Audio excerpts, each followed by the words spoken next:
Hello, I'd like to introduce you to Dr. Alec O'Connell, who's the current headmaster at Scotch College.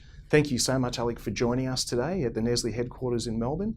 And one of the things, looking at your career path and your journey to date, the thing that really stood out and struck me was the diversity and the breadth of your experience. Academically, you've started off in a Bachelor of Primary Education, and you've worked in junior and middle and upper schools, and of course held executive positions at the tertiary level. And added to that is your diversity working across sector, having held a senior role with the Catholic Ed WA and also obviously working in the independent sector now. How has that diversity and breadth of experience shaped your approach to leadership? It's shaped it in a major way, and it wasn't intentional. I think I've just, actually today I've been listening to about millenniums and Gen Ys, and it was interesting because they talk about not having a linear trajectory. And now I didn't know that. I didn't plan a non-linear trajectory. I worked in a K to 10, best decision I ever made. I was offered a job in a primary school or a K to 10. The primary school was brand spanking new. Everything had opened and shut.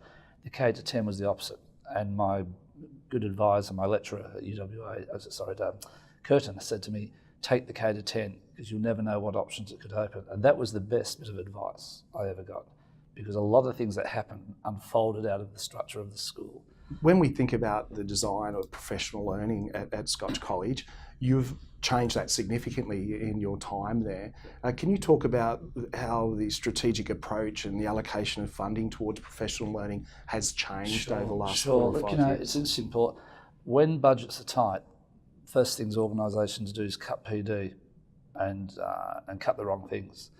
And I think you want a workforce that is motivated and have opportunities themselves. You want staff to come and say, look, what, if I go to Scotch, I can be involved in the NESLI program. I've got other things that the college offers me.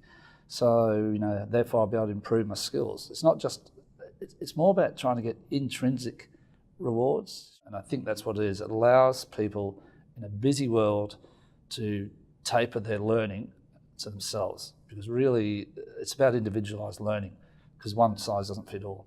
How would you describe Scotch's partnership with NESLI over the last 3.5 years? It's been fantastic because it is a partnership, it's trust. And I think back, how did this happen? We sort of had a contact from NESLI and we thought it was interesting, so we had a look at it. And, it's quite interesting. People will query, well, who are they? It's not a is it the university? And you get all the usual. And we just looked at it. We thought, wow, it's flexible, really interesting framework. And we also saw it as a chance to use it with our staff to bring them together. How have those programs helped increase leadership density, and what impact has it had culturally? I think the culture now is that you're responsible for your own journey. We'll help you. Our job's not to just give you the solution as a staff member. We'll facilitate helping you on your journey, because it's so personal. 15 people doing a course will all come out with a different outcome. I think when you do these courses, it also gives people a bit of appreciation of when you get to the pointy end, it's not all beers and skittles, believe me. And I think they get a sense of that as well. So. Scotch College, 1,500 boys, yet you were the first school in Australia to select the Advanced Leadership Program for Women and implement that. We have about 51% now of our teaching staff are females. They're staff. I'm developing my staff. And that was an opportunity. And there have been limited positions in boys' schools for female leaders. So there was a strategy there to say it was important, and that was I was making a statement. Female leaders and our teachers, female teachers are excellent, and I wanted them to be involved with that. Maybe they're shortlisted, maybe there could be one day a female leader of Scotch. I can't see what the big issue is, How have those graduates who have taken it further to that master's level, how have they impacted that core group, impacted culture around leadership? I think what it is the message we want with the NESLI program is it's a suite of opportunities we're trying to provide our staff. It's not a landing point. It's a starting point. So what advice, Alec, would you have to other schools who are considering the redesign of their professional learning program and a new approach and potentially a partnership with NESLI? The investment in people will come back 20, 30, 40 times. I can survive another couple of years with an average classroom which needs painted. And in teaching and in schools, there can't be anything more than people because it's relational. Teaching is a relational job, leadership is a relational job, Yeah, my advice would be it needs to be multi-pronged. It's not about just providing the perfect solution.